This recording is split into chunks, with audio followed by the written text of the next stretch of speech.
Salve galerinha misteriosa do YouTube, tudo bem com vocês? Comigo tudo ótimo, é claro, não poderia ser diferente, já que nós estamos aqui para aquele papo criminal. Eu sou Bruno Oliveira, sejam todos muito bem-vindos ao canal Mistérios do Tempo. Logo de cara, já quero deixar o meu muito obrigado a todos os novos inscritos, aos mais antigos também que estão nos ajudando aqui, deixando aquele like, a sua inscrição, o seu comentário, a sua sugestão. Quero agradecer também a todos aqueles que estão compartilhando o nosso trabalho, porque isso vai fazer com que o YouTube recomende muito mais o nosso canal e a gente vai poder passar bastante tempo com vocês aqui durante a semana, e eu conto com todos para que isso continue a acontecer. Obrigado! Pessoal, hoje nós vamos falar sobre um crime que marcou época. Nós vamos falar sobre a morte ou assassinato da socialite Ângela Diniz na década de 1970. Ela foi morta com 4 tiros no rosto pelo seu companheiro, mais conhecido como Doca Street. Outras pessoas também que passaram pela vida da Ângela tiveram um final muito misterioso e muito trágico, e eu vou contar essa história aqui na íntegra para vocês. Eu peço que, se vocês gostarem, por favor, não esqueça de deixar aquele like. Então, sem mais delongas, vamos logo pro vídeo. Vlad, solta a vinheta. District 1, be advised. Incoming 911 callers are reporting numerous Code 6 parties racing. Dispatch 2 Echo 12, we're moving the quadrant. We're going to focus on the north side of his last known 20. Pessoal, antes de começar também a contar a história da Ângela, eu peço que, se vocês gostarem de castelos assombrados e nem tão assombrados assim, por favor, conheçam o nosso outro canal no YouTube, chamado Castelos do Tempo. Por lá a gente posta bastante vídeos bem interessantes, aqui também do canal Mistérios, e outros vídeos também mostrando esses monumentos históricos incríveis. Nós temos uma página no Facebook também com esse mesmo nome, Castelos do Tempo. Segue lá que tá bem legal. Também aproveito e peço para que vocês nos sigam pelo Mistérios do Tempo Oficial, também pelo Facebook. Por lá a gente sempre avisa quando sai vídeo novo aqui do Mistérios do Tempo, tá bom? Agora vamos logo para a história.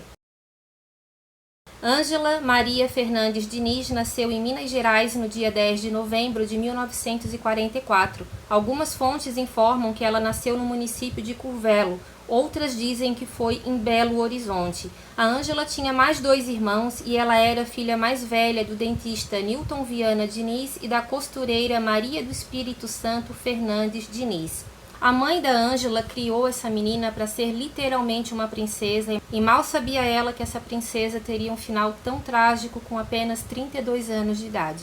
Desde cedo, a beleza e a desenvoltura de Ângela chamava a atenção das pessoas. Segundo pessoas mais próximas e até mesmo parentes dela, falaram que a Ângela ela era muito impetuosa desde cedo, que o que ela queria mesmo, não tinha conversa, e essa personalidade forte também acabou chamando bastante a atenção de outras pessoas no decorrer do tempo, porque quanto mais ela amadurecia em idade, mais esse tom, né, autoritário também, de querer aquilo que ela realmente queria, ela batia o pé, eu quero e pronto, e foi aí que ela teria conseguido bastante coisas, né, na vida dela, que infelizmente depois ela acabou perdendo. Ângela também era conhecida na época, e até hoje muitas pessoas falam que ela era chamada de a menina da missa das 10, porque a mãe dela sempre arrumava muito bem a Ângela, ela costurava lindos vestidos para a filha e ela sempre acompanhava a mãe na missa. A missa não era, né, um evento festivo, era um evento religioso, mas naquela época muitas pessoas acabavam saindo bastante também das suas casas para conversarem com outras pessoas após o final da missa, e ali também, na verdade, não deixava de ser um evento social da época, e a filha dela sempre estava acompanhando. Então a senhora Maria Diniz era muito religiosa e a Ângela estava sempre junto com ela nas missas das 10 horas, então por isso que ela ficou com esse nome, esse apelido de menina da missa das 10. Esse carisma natural que a Ângela tinha começou a chamar ainda mais a atenção dos rapazes, principalmente depois que ela completou 15 anos. Ela participou de um baile de debutantes que era muito comum naquela época. As pessoas que estavam lá diziam que ela era a menina mais linda do baile. A mãe dela fez um vestido maravilhoso para ela, um vestido longo, muito bonito mesmo, e ela acabou chamando bastante a atenção, principalmente de um jovem rapaz chamado Milton, que acabou sendo mais tarde o esposo dela. Nesse baile de debutantes, ela já teria causado bastante inveja e ciúme também em outras moças que acabavam ficando bastante inseguras quando a Ângela estava em algum local. Então, Algumas fontes falam que realmente tinham muitas meninas que tinham bastante insegurança quando ela chegava, porque dizem que quando ela chegava a festa era só para ela. A Ângela se tornou uma linda mulher, uma mulher bem à frente do seu tempo. Ela era considerada um grande vendaval. Por onde ela passava, ela deixava sua marca. Muitos a amavam e muitos a odiavam também. A Ângela se casou muito cedo, aos 17 anos de idade.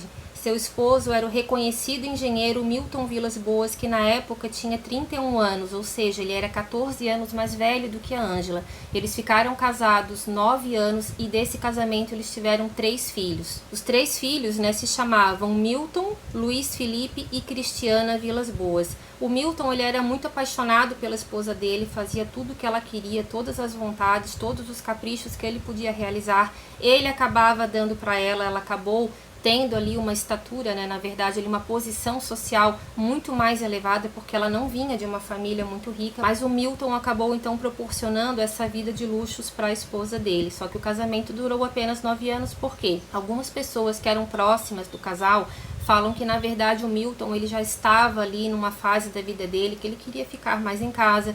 Eles tinham 3 filhos pequenos, então ele queria curtir mais a família numa rotina muito diferente daquela que a Ângela estava querendo ter. Ela queria participar de todos os eventos da sociedade, todos os jantares, festas. Ela queria participar e o Milton já não estava, digamos assim, na mesma vibe. Isso acabou desgastando bastante o casamento dela e eles acabaram então entrando em um acordo para que um desquite fosse feito, porque naquela época ainda não existia o divórcio. Então eles acabaram fazendo esse acordo, que era o desquite. Naquela época, mulheres desquitadas não eram bem vistas pela sociedade. Havia um grande preconceito com isso, mas mesmo assim ela bateu o pé e levou esse processo adiante. Só que nesse processo eles fizeram um acordo, eu não sei se muito amigável ou não, mas eu acredito que sim. O Milton então deu para ela uma linda mansão em Belo Horizonte, daria também por mês para ela uma boa mesada para que ela não perdesse o padrão de vida que ela já estava acostumada a ter, porém os 3 filhos ficariam na guarda dele e ela acabou aceitando, porque pelo que eu entendi da história, a Ângela amava sim os filhos, isso não era colocado como algo duvidoso na história, porém ela também queria ter mais liberdade para poder viver a vida dela de uma outra forma. A vida de Ângela Diniz após a separação começou a ganhar mais notoriedade, principalmente por ela estampar várias capas de revista da época, revistas de moda e também revistas de fofoca. A Ângela sempre gostou de participar de festas e depois então que o casamento dela acabou, isso acabou se tornando uma rotina frequente. Ela não perdia nenhum evento social, ela participava de praticamente todos os convites da alta sociedade mineira que ela recebia, só que nesses jantares ela também acabava se excedendo um pouco, porque quando ela estava casada com Milton, ela já estava com o hábito de beber bastante bebidas alcoólicas e isso teria se intensificado nessas festas onde ela estava sozinha e algumas pessoas já estavam se incomodando bastante com a presença dela, principalmente mulheres ciumentas. Só que não foi somente nessas festas que a Ângela acabava chamando atenção. Infelizmente, outras polêmicas muito mais graves e trágicas também acabaram acontecendo na vida dela. Em junho de 1973, José Avelino dos Santos, mais conhecido pelo apelido de Zé Pretinho, que era o caseiro e vigia da casa de Ângela, foi encontrado morto próximo da janela do quarto dela com um tiro no rosto. A própria Ângela Diniz acabou chamando a polícia. Quando a polícia chegou, percebeu que esse homem estava próximo da janela dela, no chão, de bruços, com a calça, com o zíper da calça aberto. Ele estava com uma faca na mão direita e nas roupas íntimas desse homem também foi encontrado vestígios de sêmen. Ela disse para a polícia que foi ela que matou ele porque ele teria tentado agarrá-la à força no quarto, ele teria pulado a janela.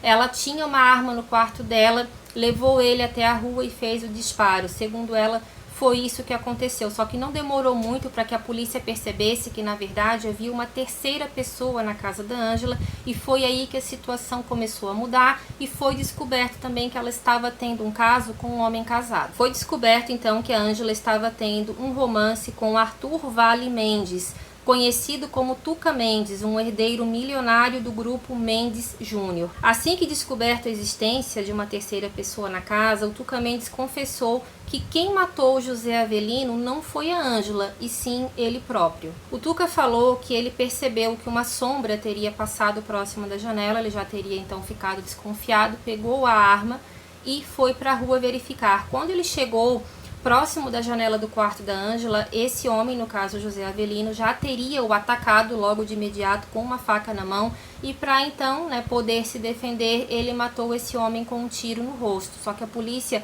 não acreditou muito nessa versão. Questionada pela polícia por que ela mentiu em depoimento, porque isso também é algo grave perante a lei, ela falou que mentiu para proteger então o namorado dela, que era casado, ela não queria que ele se prejudicasse com a família dele, então foi por isso que ela teria omitido essa situação. Foram colocadas na época 3 hipóteses para o que possa ter realmente acontecido. A primeira hipótese é que a Ângela teria tido um caso então com esse caseiro, o Tuca teria chegado em casa, pego os dois em flagrante, perdido a cabeça e acabou matando esse homem.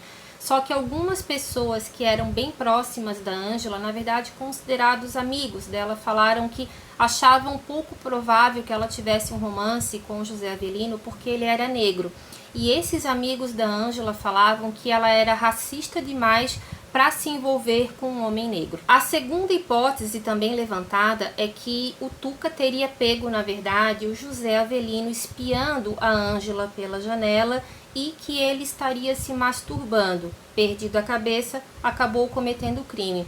Por que essa história também foi considerada, também possivelmente verdadeira? Porque a Ângela, quem conhecia ela, sempre disse que ela era uma mulher muito solta, ela não tinha realmente vergonha, gostava de andar bem à vontade dentro de casa, com as janelas abertas, cortinas abertas, e esse homem, na verdade, ele se via um pouco como guardião daquela moça que ele achava tão bonita. Então, algumas pessoas dizem que, na verdade, isso pode ter sim acontecido, que como ela costumava andar bastante de lingerie dentro de casa, de biquíni dentro de casa, não se importava com o caseiro na rua, que ele possa sim, talvez, ter cometido esse tipo de coisa e teria sido pego em flagrante, só que isso também nunca foi comprovado. A terceira hipótese, então, é que realmente ele tentou, de alguma forma agarrar a Ângela, tentou manter relações sexuais com ela, e o Tuca então teria visto tudo isso e para defender então a sua namorada acabou cometendo essa grande loucura. Só que algumas coisas não bateram, porque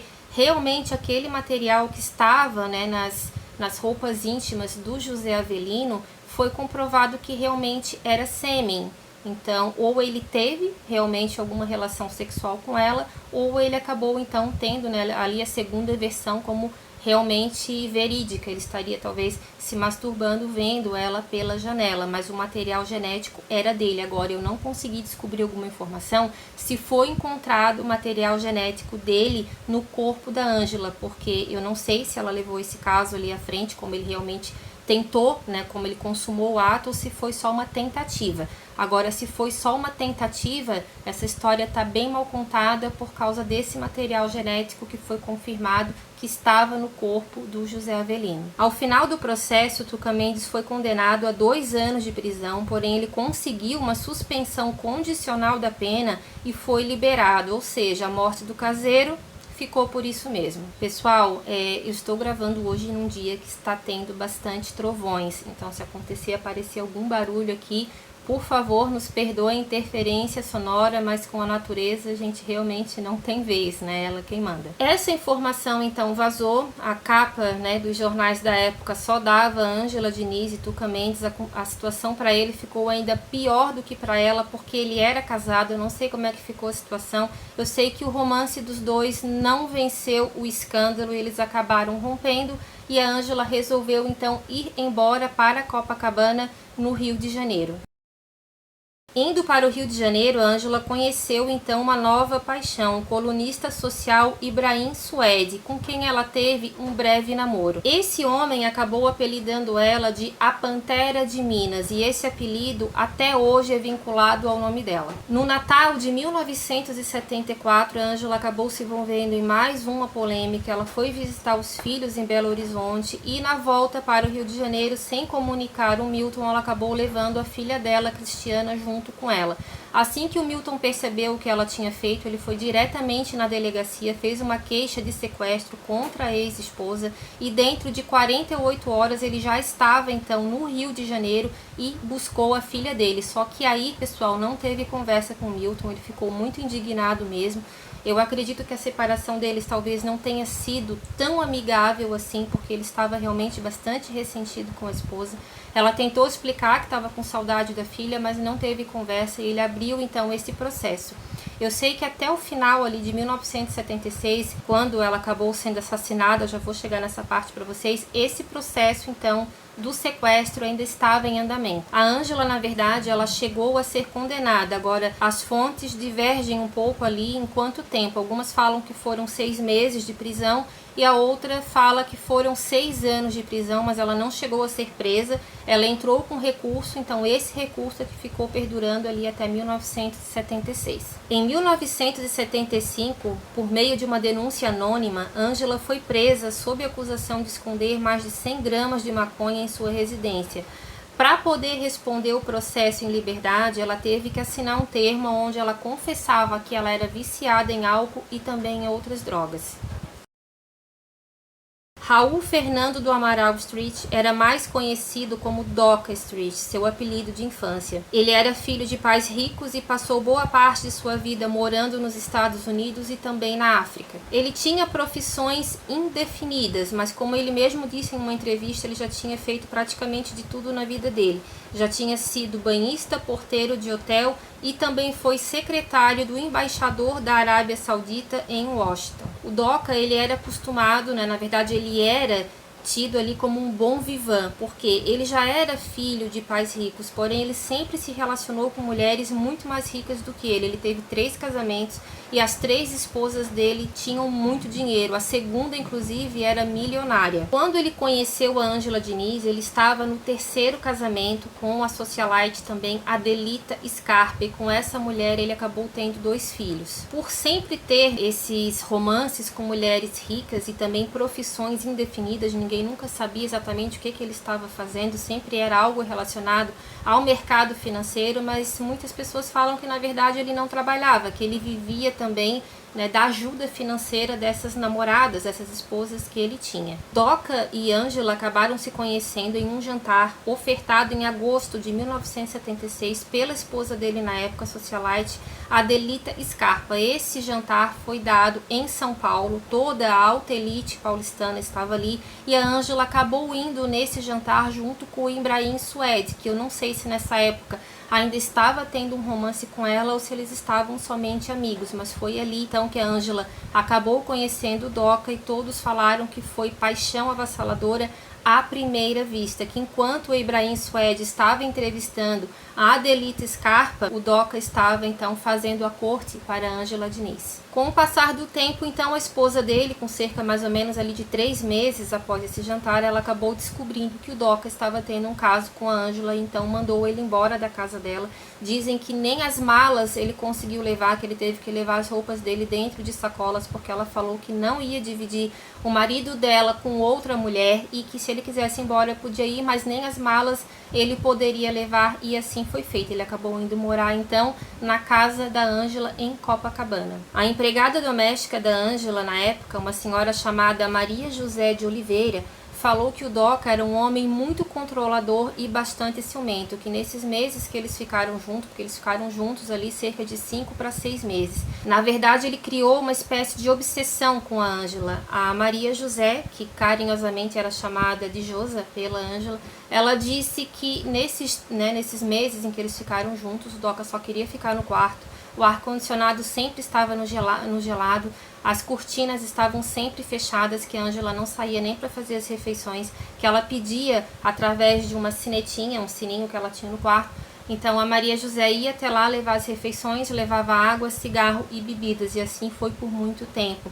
Na verdade, a Maria José falou que a Ângela no começo gostava dessa rotina de ficar no quarto com o Doca tanto tempo durante o dia, só que com o passar das semanas ela acabou sentindo falta de pegar sol, ela gostava de ir na praia e ele não queria sair de casa, só queria ficar trancada com ela no quarto, e ela acabou se cansando um pouco disso tudo. A Maria José falou que muitas vezes ela até acabava inventando alguma coisa para poder ir na cozinha, levava uma lista de compras ou algo parecido para que ela pudesse escapar um pouco do Doca, mas que logo em seguida ele já ia atrás dela e levava ela para o quarto novamente. Só que com o passar do tempo, as colunas sociais não esqueciam dos dois, estavam sempre ali comentando, sendo seguidos, né, pelos paparazzi, e ela realmente quis dar um tempo daquela vida que ela estava levando, então foi ali que eles decidiram alugar uma casa em Búzios. Já estava chegando próximo do final do ano de 1976, então eles resolveram passar o Réveillon na Praia dos Ossos, e foi ali que o crime acabou acontecendo. Eu já vou contar tudo isso para vocês na íntegra, pessoal, mas eu peço que se vocês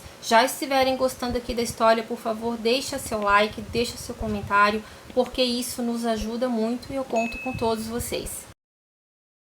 Ângela e Doca então decidiram alugar uma casa para poder passar o Réveillon. Porém, o que a Ângela não sabia é que ela não chegaria a ver a virada do ano. No dia 30 de dezembro de 1976, o casal foi até a praia e lá a Ângela teria bebido muitas doses de vodka. E isso foi confirmado pelo Doca e também por uma outra empregada que trabalhou para a Ângela na casa de Búzios. Lá na praia ela teria bebido bastante, já estava ali falando muito alto, rindo para outras pessoas. O Doca era muito ciumento, controlador. Alguns amigos da Ângela que ela acabou encontrando falaram que ele estava sempre muito tenso, que ele visivelmente não gostava que ela falasse com outras pessoas e que muitos até acabavam saindo de perto dela para que uma briga fosse evitada. Eu sei que eles acabaram discutindo na praia, segundo o Doca, foi isso que aconteceu, e logo em seguida, então, eles foram almoçar num restaurante ali perto. A Ângela teria almoçado, eles teriam discutido de novo, ela disse que ele estava muito chato naquele dia, que ele não estava querendo, né, aceitar nada que ela estava propondo para ele, e nisso, então, ele pediu a conta para que eles fossem embora. Só que nesse exato momento, chegou uma turista alemã chamada Gabriele Dyer. Essa mulher acabou oferecendo para eles um jogo de gamão, que era um tipo de bolsa, e ali dentro também tinha esse jogo. O Doca disse que não queria, que eles não gostavam de gamão, só que a Ângela acabou simpatizando bastante com essa moça, e para contrariar o Doca também, ela teria comprado esse jogo e convidado a Gabriele para passar, então, a tarde com eles na praia. A Gabriele não estava sozinha, ela estava com uma outra amiga, e na praia a Ângela teria pedido então para que a empregada dela levasse mais bebidas alcoólicas, e ali ela acabou tomando muitas doses de vodka. A própria Gabriele Dyer, depois em depoimento, falou que realmente ela estava muito bêbada. Teve alguns momentos em que ela foi para o mar, o Doca foi atrás dela para tirar, porque ela poderia sim se afogar. Eles acabaram tirando algumas fotografias ali na praia, até tem uma inclusive que ele está colocando o chapéu na cabeça da Ângela, que está no meio da Gabriele e dessa outra amiga dela. E essa foto então foi a última foto que a Ângela tirou em vida, né? Algumas horas depois ela estaria sendo morta. A Gabriele falou que na verdade os dois começaram a discutir muito, e ela então convidou essa amiga para ir embora, porque ela disse que não queria fazer parte daquilo, não queria causar nenhum problema, e ela já tinha escutado o nome dela nessa confusão. Por que que ela escutou o nome dela? Segundo o depoimento do Doca, a Ângela já estava muito alta ali com a bebida alcoólica, e ela teria dito para ele que ela iria convidar a Gabriele para ficar com eles na casa de Búzios. Só que esse convite, segundo o depoimento dele, tinha um teor um pouco mais sexual. A Gabriele falou que quando a Ângela foi retirada da água, ela acabou indo em direção a ela, caiu em cima dela, e nesse momento ela teria tocado a Gabriele de uma forma um pouco mais íntima. Só que fora isso, a Gabriele falou que não recebeu nenhuma cantada, nenhum convite realmente para ir até a casa deles, mas que naquele momento em que a Ângela tocou, né, que ela caiu em cima dela, realmente ela percebeu que ela tocou ela de uma forma um pouco mais íntima. Depois que isso tudo aconteceu, a Gabriele então pegou a amiga dela e foi embora, e a Ângela e o Doca teriam terminado essa discussão em casa. Quando eles chegaram na casa de Búzios, a empregada da Ângela, que também era cozinheira dela, chamada Ivanira Gonçalves de Souza, ela disse que realmente a Ângela Diniz chegou muito embriagada, que ela teve que ajudar inclusive o Doca a colocar ela debaixo do chuveiro, depois teve que ajudar ele a colocar também ela em cima da cama, porque ela não estava se ajudando. Eles tiveram uma grande discussão, e a senhora Ivanira, né, que era empregada, falou que escutou algumas coisas e que ela nunca conseguiu esquecer realmente aquela noite. Acho que ninguém esquece o que ela viu, vocês já vão entender porque eu estou falando isso. Ela disse que os dois começaram a discutir de uma forma muito violenta dentro do banheiro, que a Ângela estava muito nervosa, dizendo que não aguentava mais ele, que ele estava sufocando ela, que ela não conseguia mais viver, que ela não conseguia mais fazer aquilo que ela gostava, ela já não estava mais aguentando aquilo. Eu sei que ele pedia para ela ficar quieta, para ela parar de falar bobagens, ela acabou se revoltando com ele, pegou um vaso, quebrou o espelho do banheiro, quebrou praticamente o banheiro todo. Isso foi confirmado tanto pelo Doca quanto pela senhora Ivanira. A Ângela estava muito nervosa. Ele acabou então colocando ela com a ajuda, né, da empregada embaixo do chuveiro, deixou ela ali por algum tempo. Ela estava muito mal, realmente ela não conseguia mais ficar em pé, até que então eles colocaram ela na cama. Ela acabou dormindo por algumas horas. O Doca acabou esperando então a Ângela acordar para que eles pudessem conversar, porque ele achou que aquela discussão seria mais uma que eles teriam, porque ele acabou depois dizendo em depoimento que realmente o relacionamento deles já estava muito doentio, que realmente ele era muito ciumento dela, que ele também estava bebendo e que os dois estavam usando drogas e que não era somente a maconha. Quando a Ângela acordou, o Doca chamou ela para conversar, mas não teve conversa. Ela já estava também passando muito mal ali do estômago, mas ela já estava melhor, né, do que aquele momento em que ela tinha ido dormir. E ela disse que não aguentava mais realmente aquele relacionamento, que ela não queria mais ficar com ele, que ela queria viver a vida dela. Ele implorou, isso ele acabou confessando, e a empregada depois confirmou também que escutou algumas partes dessa conversa. Ele implorou, se ajoelhou, disse que ela era a mulher da vida dele, que ele tinha abandonado os filhos, que ele tinha abandonado a esposa, que ele também tinha abandonado um alto padrão de vida que ele tinha para poder ficar com ela, só que ele também não perdeu muito nesse quesito, porque alguns advogados também da época, e até hoje pessoas que estudam esse caso, falam que o que ele tinha pela Ângela era sim uma paixão doentia, mas não somente por ela, e sim pelo dinheiro dela também. Enfim, ele acabou implorando para que eles voltassem. Ela disse que não queria, mandou ele pegar as coisas dela e que ele fosse imediatamente embora, que ela não queria mais saber dele. Ele acabou fazendo isso, ele fez as malas dele, pegou o carro e foi embora. Só que no meio do caminho, infelizmente, ele teve a péssima e fatídica ideia de voltar. Quando ele voltou, ele pediu para ela, por favor, para que ela desse mais uma chance. Eu sei que a insistência ali foi muito grande. Ele falou que realmente se rebaixou ao máximo que ele podia para que ela aceitasse. E em um momento que ela já estava muito cansada, ela teria dito para ele, então, assim, olha, eu aceito você ficar, só que você vai ter também que conviver com outras mudanças na minha rotina. Você não vai se importar de eu ter outros namorados, porque eu não sou mulher de um homem só, e você não vai poder achar ruim quando eu tiver outros namorados e outras namoradas. Isso foi a versão do Doca, tá? Que ele manteve ali, tanto no primeiro quanto no segundo julgamento. Só que depois também ele teria falado o seguinte, que na verdade eles teriam tido uma briga. A Ângela pegou essa maleta dele, jogou no rosto dele, machucando bastante, que ela não sabia que ele estava com essa arma dentro da maleta. Nesse momento em que a maleta caiu no chão, a arma caiu na hora da raiva. Ele disse que pegou a arma, apontou para o rosto dela e que apertou então ali 4 vezes, tá? Infelizmente ela acabou sendo morta com 4 tiros a queima-roupa diretamente no rosto. O rosto dela ficou totalmente desfigurado. Só que a senhora Ivanira disse que escutou uma fala do Doca antes dele atirar.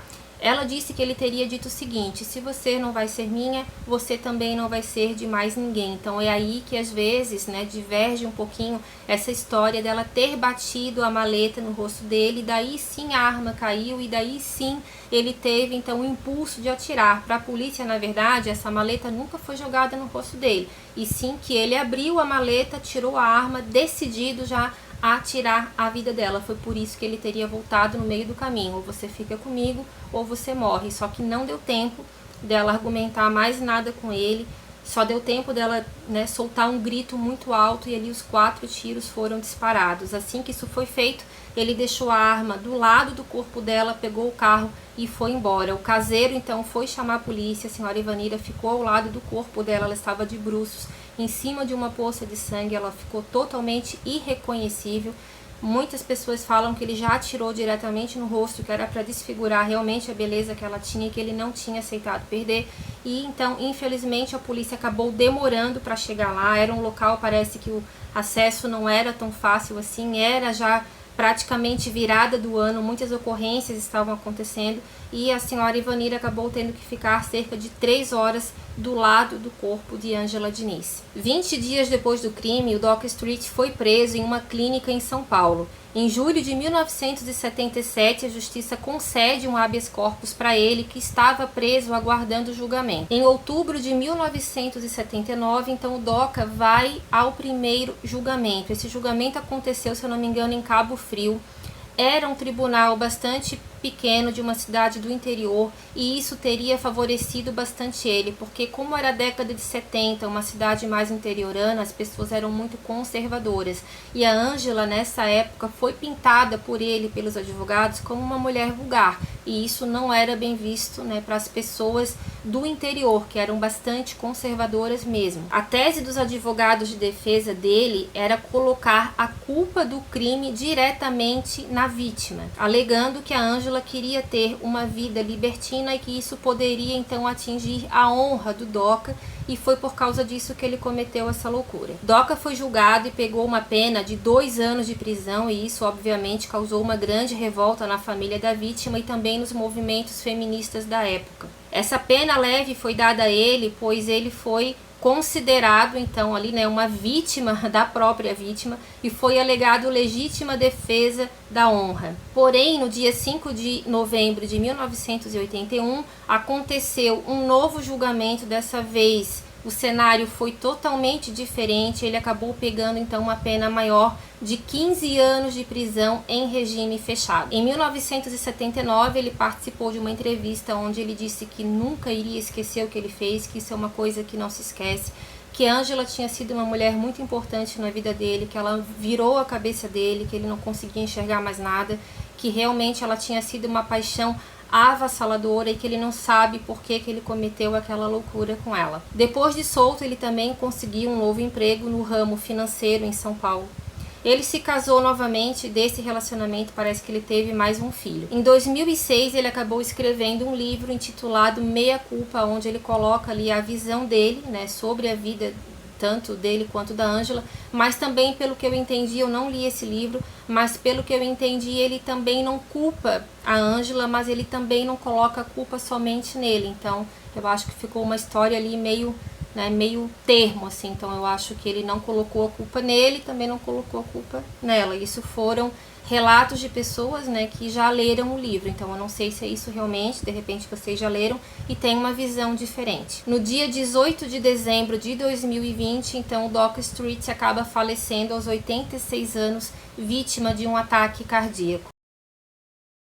Gabrielle Dyer, que era a moça alemã que estava lá na praia, que teria sido também um grande pivô para essa discussão, ela também teve um final muito misterioso, e até hoje essa história, para mim, ela ficou bastante mal contada. No dia 25 de maio de 1977, ela acabou desaparecendo, e segundo uma amiga dela, chamada Mercedes Avellaneda, ela teria caído da Pedra da Ferradurinha em Búzios, e o seu corpo nunca foi encontrado. A Mercedes falou que a última vez que ela viu a amiga, ela estava então próxima dessa pedra, e que ela teria caído de costas, né? Ou ela caiu ou ela acabou se jogando. Só que assim, gente, o corpo dela nunca foi encontrado, e pelo que eu entendi, buscas muito assíduas também não foram feitas. Além dessa tragédia, né, da morte da Ângela, a família dela também acabou passando por outras situações muito críticas. Em 1983, o ex-marido dela, o pai dos seus 3 filhos, o Milton, ele acabou falecendo instantaneamente em um grave acidente aéreo. Em 1984, o filho de Ângela,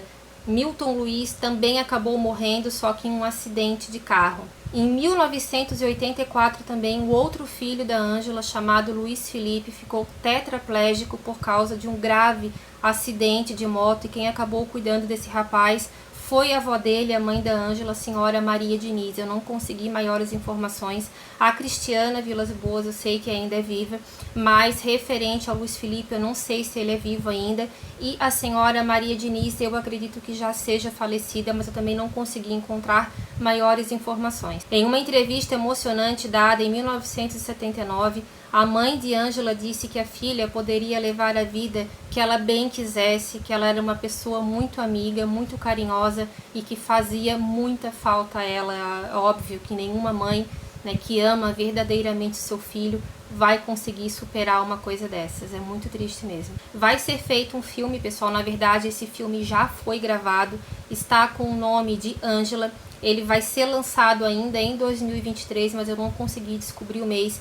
A atriz Isis Valverde vai interpretar a Ângela Diniz nos cinemas e o Gabriel Braga Nunes vai fazer então o papel do Doca Street. Esse filme dizem que promete, que está, né, que foi feito de uma forma muito realista e que a Cristiana Vilas Boas, que é a filha da Ângela Diniz, também teria participado da produção desse filme. Eu fiquei com bastante vontade de ver. Eu vi um documentário do Linha Direta, acabei tirando muitas informações também. Achei a dramatização ali muito realista, fiquei bastante emocionada, porque independente do que a Ângela Diniz, né, queria viver, da forma como ela queria fazer, isso era realmente um problema dela. Ninguém tem o direito de tirar a vida de uma pessoa porque ela não quer mais manter um relacionamento com você. Então isso, né, foi um ato de muita covardia e eu espero, né, que um dia realmente as leis não sejam tão brandas, né, para crimes assim. O Doca ainda acabou pegando 15 anos de prisão. Hoje nós temos aí a Lei Maria da Penha, mas a gente sabe que infelizmente ainda é uma coisa muito difícil, né, de ser julgada e condenada da forma que deveria ser. Mas enfim, gente, essa foi a nossa história de hoje. Foi um crime de época que marcou época. Até hoje, Ângela lembrada. Muitas teses criminais são baseadas nesse crime. Então é estudado até hoje, né, toda essa história envolvendo ela.